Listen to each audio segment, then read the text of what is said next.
Hi and welcome to part 2 of my getting started with 3D printing. Okay, so we've transferred the file from the computer for Iron Man Takes Flight to a USB stick, and what I'm going to do now is pop the file into my very dusty Elegoo Mars. And right, just a quick offside, if anybody actually knows how to keep the glass clean on the Elegoo Mars, please let me know. I don't have a problem with Miniac, but with this one I do. Okay, so you've got 3 icons there. You need to hit the third one, which says print, and then choose your file, and then just hit the print button, which is the middle one there. And I'll pull back slightly so you can see the print bed coming down. Now, I would normally do this, sorry, the print plate, build plate coming down. I would normally do this in landscape rather than portrait mode, but I don't have very much room in my print area because I've got 2 printers side by side, and also my airbrush station and paints and everything, so not really much room. Okay, so that's the print starting now, and as you can see, that's the first layer going down. Right, so moving on, the print's finished, which took 3 hours and 30 odd minutes, and we press this little button here, which confirms. Always press that, because if you just pull the USB stick out of the back, you might end up with a problem, because Marses are quite notorious for damaging USB sticks. Okay, I've taken the build plate off the printer, and as you can see, all the parts printed out, but they need cleaning up now. So this is my standard go-to way of doing things. There are other ways, but this is the way that I use, and I find it quite easy to do. Okay, so you can see all the supports are printed, but they'll all need to be removed. So I will talk you through how I do this. Right, okay, so I'm using an old computer desk. This desk is ancient, it's about 25 years old, and I'm not bothered about it getting ruined. And same with the keyboard. The keyboard's really old, it doesn't have any action on it anymore. Okay, so I take my scraper and gently prise up one side, and then just push the scraper underneath the raft. This is why I put a raft on my models, because I find it a lot easier to get them off the build plate if they're on a raft. Sometimes you have to turn it, like I did there, you have to turn it round and come at it from the other side as well. Though when I first got my Mars, I had a real problem trying to get prints off the bed, and I ended up having problems with the prints snapping. Okay, so all that needs cleaning off now. As you can see, it's all well and truly scuffed because it's been used for the past 4 months, almost on a daily basis. So what I do is just give it a quick wipe down with a tissue, and then I'm going to clean the top and the bottom of the build plate, so there's no more resin on it.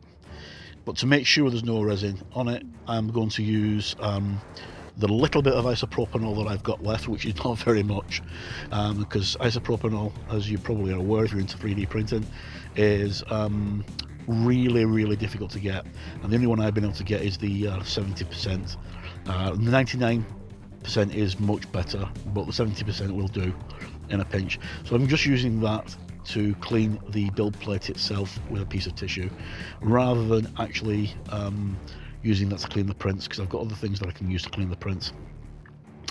Also, as you can see, the scraper is in dire need of cleaning, because it gets used on a daily basis, and I've got probably about 30 scrapers knocking around that I've got from various printers and other projects. So nice and clean. I put that back on the build plate, and then put the red cover over the top of it to stop any fumes leaking out. The resin that I use is Elegoo Mars ABS Light Grey, and it tends to be quite fume friendly. There's a couple of the resins that I've used that have been quite stinky, but that one tends to be quite okay. Okay, so next step is to put a glove on, because I'm going to be handling the resin.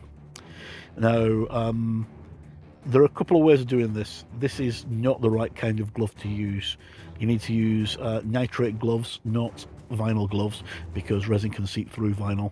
But that's the only glove I have at hand, and I don't want to just jump straight in. So what you can do is hold, like I'm doing with my bird hand there, hold the miniature with a piece of tissue and then snap it so it'll fit into your pot. Now this little pot I've got here is a pickle jar. I'll leave a link in the description of where you can get the pickle jars from. These are awesome, but they do get dirty quite quickly. Now this fluid needs cleaning. It's been in there for about a month and gone through dozens of prints, dozens and dozens of prints, and all I do is just keep on topping it up. I need to clean it completely. So drop those in, and then I'm just going to zoom out and start shaking it around to agitate the liquid. Now the liquid I'm using is an all-purpose detergent called elbow grease. It's very, very good. The reason I'm using elbow grease is IPA is really difficult to get hold of, and it's still very expensive thanks to COVID. So elbow grease for a litre is about £2. If you live in the States, you can use Mean Green, which is another one that's very similar. So my next step is to get another pot and fill this with hot water. When I say hot, I mean not hot enough to burn you, but hot enough to warm up the resin for my next step. So drain off the excess fluid from the from the elbow grease, and put the lid back on again so it doesn't spill. I learned this hard and fast that I've actually spilled more things than I've cleaned recently. Okay, so now it's just the same thing again. I'm just going to agitate the prints so I get all the cleaning fluid off. Now alcohol will give you a IPA will give you a non-greasy finish. This gives you a bit of a greasy feel to your miniatures when you take them out, but if you wash them with hot water, and if you use a toothbrush on them or something like that, which unfortunately I can't find my toothbrush for these things, I've got a little one that I use for cleaning prints, that just gets all the residue off and it comes off quite easily. So as you can see, they're still on the build paint. Now comes the hard part, which is actually separating them from the supports. Now sometimes they come off quite easily, sometimes they don't, sometimes you might end up with a snapping. So I suggest you follow the next step and see how you go. Right, so my tools I'm going to use here are a scraper and a pair of side snips.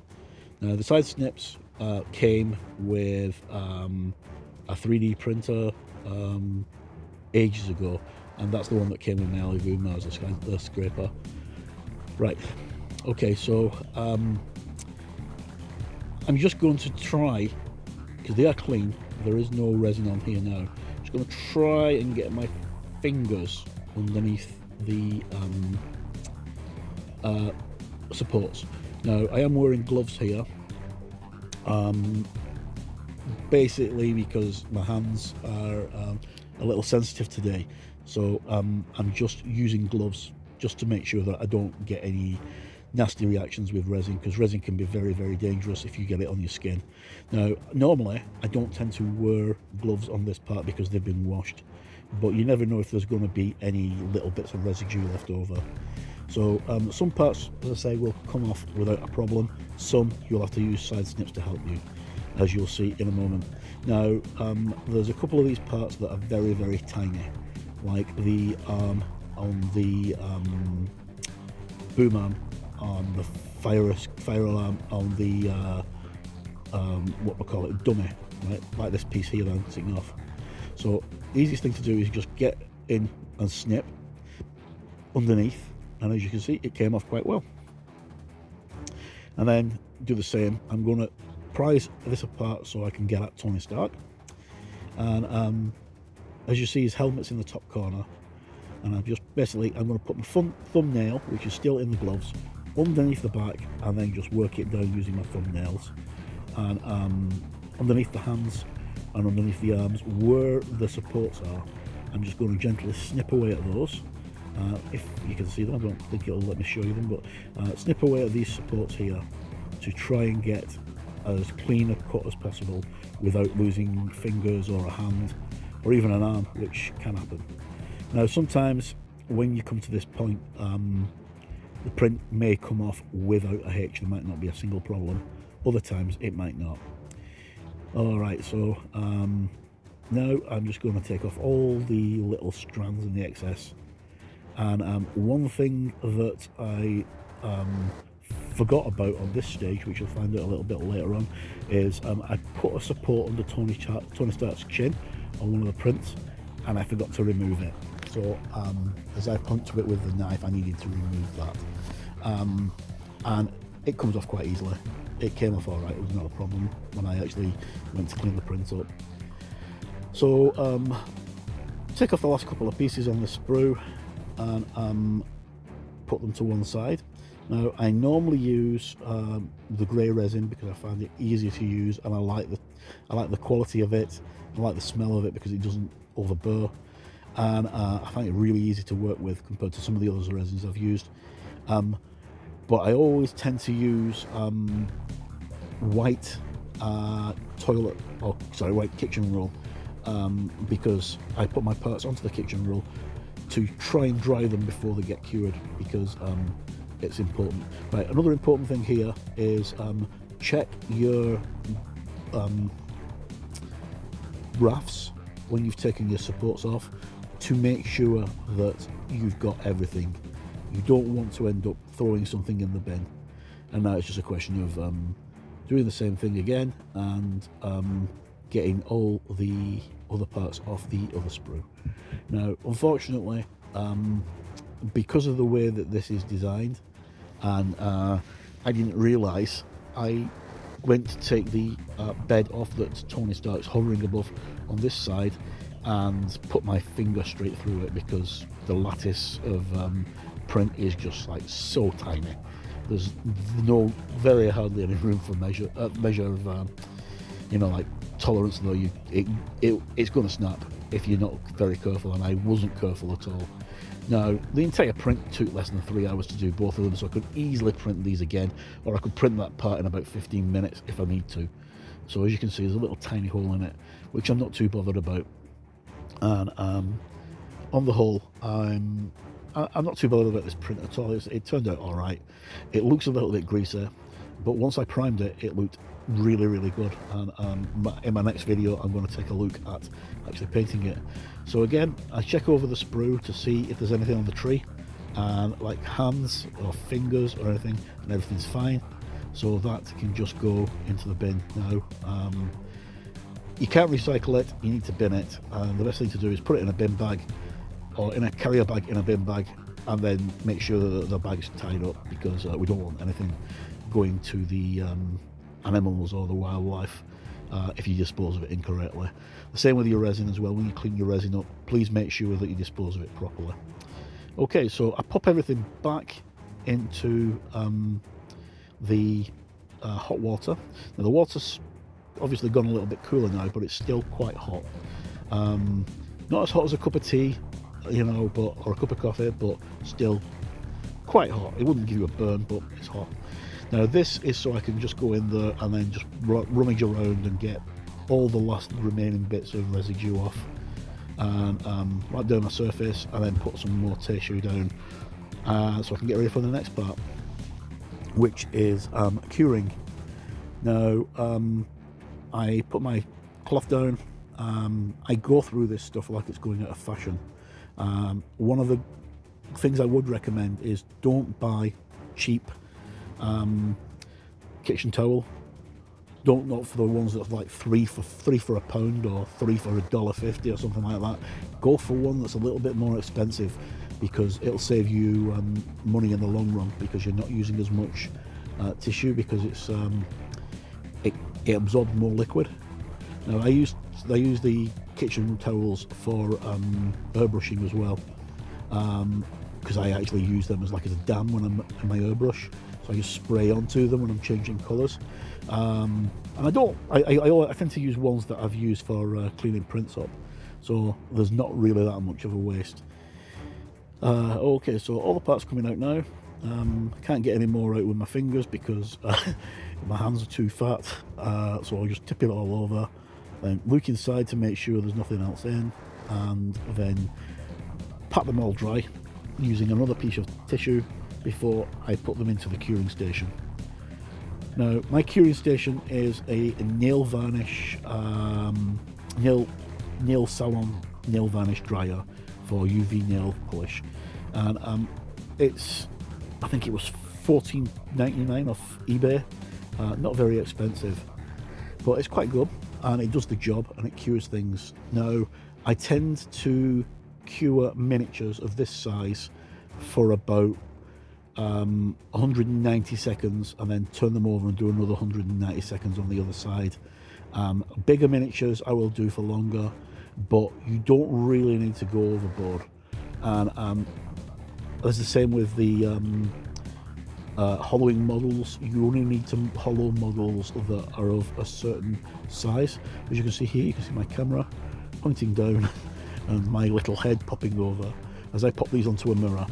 Now, the actual UV nail dryer came with a mirrorized plastic surface, and in the past 5 months since I've started using it, the actual mirror part is absolutely ruined. There's hardly any reflection from it at all, and it still works, but doesn't work as good as I'd like it to. So, trip to IKEA at the weekend with my wife and my son, and I picked that up for 75p. Okay, so pop it into the UV, and as I say, leave it for 190 and turn it over when it's done, and then take it out and we have a quick check. So we're coming up towards the end of the video now, and I'd like to thank you for tuning in and hope that you've learned something. If anything, if I can help just one person, that's fantastic. Right, as you can see, prints look all right. They look a little bit shiny, which is a side effect of using the elbow grease. But that's it for this video.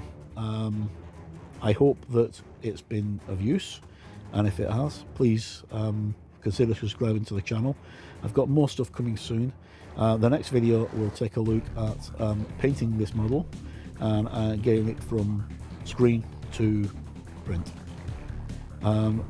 As always, I've been Mark, and I'd like to thank you for tuning in, and please stop by and visit Gamers Web and check out my posts on Instagram and on Facebook. Thank you, and have a fantastic day.